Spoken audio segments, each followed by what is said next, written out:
Thank you. As always, I have a mouthful of a title, so thank you for doing that for me. All right. So as discussed, my name is Ryan. Thanks for having me today. Here's our talk. There we go. We have, none of our authors have any relevant disclosures, but I'll leave this up for a few seconds. All right, so the mesh selection in contaminated ventral hernia repairs is controversial. Our group has previously looked at the use of biologic versus synthetic mesh and randomized controlled trial, and we found that biologic was associated with increased recurrence rates and increased costs, of course, without any difference in wound complications. So the take-home that we took from this was that, this made medium weight permanent synthetic polypropylene mesh kind of like the most commonly used mesh that we used in our retromuscular hernia repairs. After a while, we started to pick up on rather infrequent, interesting recurrence after cases where medium weight polypropylene had been used. And so we started to look into this. And we found that there were 4.2% recurrence rate secondary to central mesh fractures in cases that had used medium weight polypropylene. And these were found to be associated in cases where we couldn't get the fascia together and we needed anterior bridging and larger defects with a median hernia width of 20 centimeters.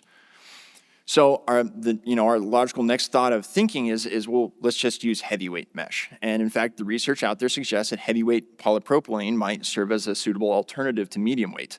But this is all of the data out there, all the research that we could find was limited to clean cases. And so we started to beg the question, well, what about contaminated cases? Would it be okay in that scenario?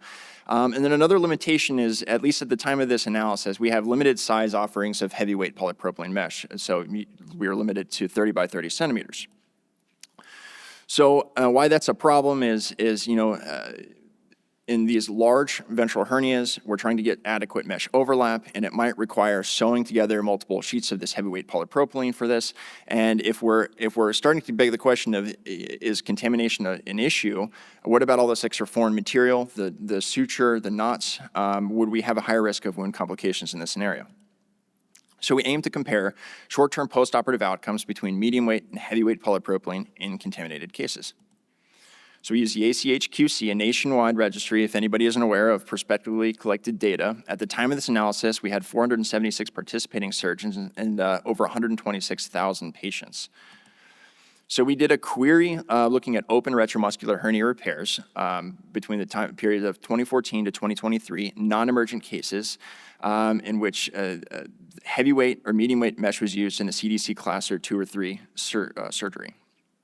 We pulled out baseline characteristics, operative details, and 30-day post-operative outcomes to include wound complications.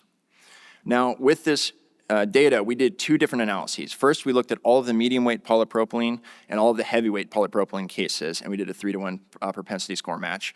And then we took all of the heavyweight polypropylene repairs in contaminated cases, and we compared those where they used a single sheet and those where they used a paneled or sewed together polypropylene sheets. So the idea behind our propensity score match was we wanted to control for wound complication risk factors. We wanted to compare these two on an even playing field as best we could. So we matched on wound class, BMI, diabetes, smoking, hernia width, and mesh width. So here's Dr. Rosen's favorite, the love plot. The pink-orange dots represent the mean, absolute standardized mean differences before the match. After the match, the blue dots to the left are below the 0.1 caliper, so it represents a well-matched cohort. And remember, this first group was a 3-to-1. So this is looking at it in another way. We were well-matched with respect to our baseline characteristics in this group. And I just wanted to point out that our means of statistical measure here, our mean standardized difference, is different than a p-value. A smaller number means the groups were more similar, but still they were not statistically different. Now, for our operative details, most of the operative details were very similar, but operative times were longer in the medium weight polypropylene cases. There was more likely to be a stoma present in the medium weight group, and subcutaneous flaps were more often raised in the heavyweight group. There were no statistical or significant wound complication differences between the 2 groups at 30 days. There were no significant differences in reoperations, readmissions, or reintubations. However, there was a significantly more instances of bleeding requiring transfusion in the heavyweight group. So now I just want to switch gears a little bit. Now we pulled out the heavyweight polypropylene group and we looked at the single sheet versus the paneled mesh.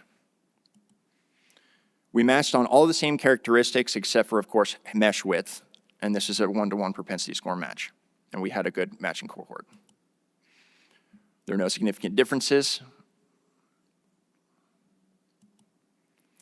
including those, the 30-day wound complications. There were no significant differences here.